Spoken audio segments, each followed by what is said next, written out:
কত মানুষ চলে গিয়েছে, মাকে বলতে পারে নাই যে মা ক্ষমা করে দিও, কষ্ট দিছি তোমাকে।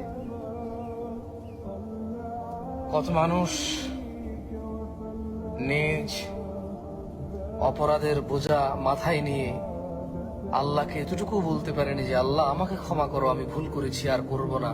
তুমি ক্ষমা না করলে কে ক্ষমা করবে, আমি আর করব না। কত মানুষ জানাবে বিচারে লিপ্ত হওয়া অবস্থায় মৃত্যুবরণ করছে। কত মানুষ নেশায় মত্ত থেকে মৃত্যুবরণ করছে। কত মানুষ সুদ, ঘুষ, অন্যায়, অবিচার, দুর্নীতিতে মৃত্যুবরণ করছে। কারণ তারা সবাই জানতো না যে কখন মৃত্যু আসবে। নিশ্চয়ই আমাদের মধ্যেও আমরা কেউই জানি না কখন মৃত্যু আসবে। সো যারা বেঁচে আছি আল্লাহের প্রশংসা করি, যে অপরাধে লিপ্ত আছি সেই অপরাধ থেকে ফিরে আসি।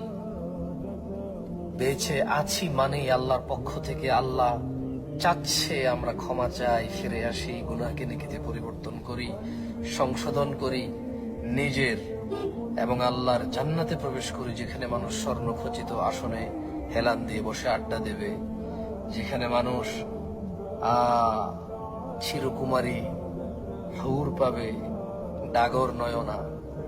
সুবহানাল্লাহি ওয়া বিহামদিহি, সুবহানাল্লাহিল আযীম।